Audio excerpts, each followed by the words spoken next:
What's up? What's up? What's up? Cayman Wolf, the Decrepit Gamer here. I've been really excited about this one, guys. This update is, I feel, truly game-changing. When I say game-changing, I mean literally changing the way that you play the game. I've been in the beta for this one, and I've been just chomping at the bit to tell you guys about some of these changes. But I wasn't sure what the devs wanted to reveal yet and what they didn't, so I've just kept my mouth shut and talked mostly just about the fact that I was very excited about it, and now you're going to get to see why. So this patch just dropped yesterday. I looked for the patch notes over on Othergate's website. Either they haven't posted them yet or they're just starting to really focus on their Discord as their main method of communication with the community. But the patch notes are over on the Discord. So let's move over to the Discord here and take a look at what we've got. So we're going to read the patch notes here in a minute, but first let's read their announcement here. This winter update delivers one of the most asked for features for player co-op. Now you can dungeon dive with 3 of your best friends. That's not all though. Santa and Mrs. Claus have delivered. In this giant update, we're releasing an experimental PvP deathmatch game mode in the sandbox for up to 4 players. In addition to being expanded for 4 players, the Outpost has received its Christmas-themed treatment again to put you in the holiday spirit. Throw snowballs and smash some ornaments while sitting around the fire, having some hot chocolate. Just kidding. The tap still runs the ambrosia. So it's still the green goo, I guess. 3 new monsters make their debut in this update. Death, the Tentacles, and the Giant Doomer. A new class of cosmetics have been added. Flair. Enhance your dungeon persona in new ways now, including a victory move when you successfully complete a dungeon.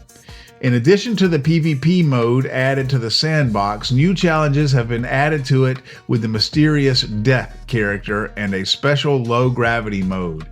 There's much more, including new free holiday cosmetics to collect in addition to what was available last Christmas. Here are the details. All right, let's get into the patch notes one by one, and I'll interject some thoughts from the that I gathered from playing the beta as well. Christmas holiday themed outpost complete with presents, snowball fights, ornaments, and a skating rink. 4-player co-op. We've optimized a ton of stuff to pull off the extra player. 4-player combat is a thrill. We hope you enjoy it. 4-player enemy encounters were chaotic for more fun, more challenge, and more chaotic action. We added another much asked for feature, an experimental PvP deathmatch mode in sandbox for up to 4 players. Guys, this was awesome. This was one of the 4 players, and the PvP were the things I was really excited about telling you guys about. The PvP is awesome, guys. Well, let's put it this way. It's much better than I expected. What I was worried about was that it would consist of, a bunch of squeakers just coming in and waving their sword around real fast like that, and that's, and that's how you would rack up a bunch of damage, and that's what it would amount to. But no, it's not that way, and they Othergate apparently was thinking along those lines as well, and accounted for that. If you do that, if you come up to another player and you just wave your sword around real fast like that, you are not going to be racking up any damage. You've got to actually have some inertia. You've got to swing with some distance. You've got to have some inertia and some momentum when you connect with another player, or you're not going to score any damage, which is freaking awesome. So it does make for some engaging, swordplay where you've got to block and parry and counter and all of that, and it's definitely a fun way to play this game. And then also, you've got all the ranged weapons and all of that, and low gravity mode and everything, and it just really has potential to make for some really fun gaming sessions with you and your friends. And I feel like even potentially some community-driven tournaments and things like that. A lot of potential here, a lot of potential. New monster, sewer tentacles. Enough said. Now I have encountered these things during the beta, and I can tell you that the way they manifest is, the big green pools of sewer water that kind of look like poison. They're just those big green flat pools that you can sort of walk across, but they didn't really do much else. They weren't poison, they didn't hurt you, they were just kind of there. Well, now they are home to a new type of monster, and I won't go any farther than that. But it's an interesting implementation. Let's put it that way. New monster, Death. He can't be killed, but can be avoided, as well as a few other secret ways to deal with him. I haven't come across the secret ways yet, but I can tell you where I have come across him is you can put him in your PvP death matches such that, you know, he kind of floats around and he's just an extra thing to worry about. Your opponent can kill you. You have to fight your opponent, but you got this freaking death guy floating around here, and he doesn't play favorites, so he'll kill either one of you. So you both have to kind of be conscious of him. It's an extra hazard or an extra bit of flair. It's just something to add to the death match. And also, I believe he can be encountered in other places as well. New monster, the Doomer. He's a tank. Treat him as such. We've added avatar flares. Find new cosmetics in the dungeons to collect victory moves and load screen thumbnail flare. More coming soon too. So this is flare, kind of like in Fortnite or whatever, where you have animations and things for your characters. It's fun. It's a lot of fun. It's an additional thing to collect and strive for, and it's a lot of fun. New sandbox features. Death can harass you during PvE modes, and low gravity mode makes everything more fun. So I was talking about Death harassing you in PvP, but he can harass you in PvE modes as well. Reduce the number of enemies spawned at one time in the sandbox for better performance. The underworld realm is partially frozen. Watch out for icy surfaces. So that's when I first came across the icy surfaces, it was in one of those rooms where they have the big pendulum that swings back and forth, you know, and there's several of them as you go down this narrow little bridge. I'm sure you guys know the dungeon room that I'm talking about. Well, in this particular case, the floor was iced over, and I didn't even realize what that was when I was playing it in the beta. And I got out there and I was like, whoa, what's happening? I'm still moving. And I fall off the edge. And it took a couple of times before I realized what was happening there. And even once you know, it can still be tricky to navigate. So it's very interesting addition to the game. In addition to the holiday cosmetics from last year, we've added even more for this year. No ice chests, just a weighted random chance to find holiday gear first. New exo perks to unlock. I did take a look at what some of those are, but I won't go into those right now. I'll let you guys discover those yourself. There's a couple of them that are very useful, and a few of them that I felt they're neat and all, but I'm not sure that they're going to be very, you know, widely used. Store extra potions on shelves in your player room. Finally, right?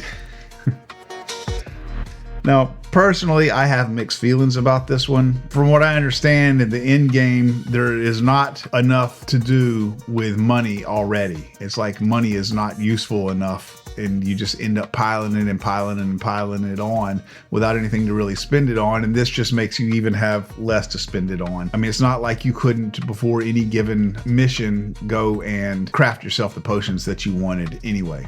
But I mean, it's neat. It's neat to be able to store things in your little outpost there. You know, it's kind of cool to be able to put things on the shelf, and you know, and they persist from one game to the next.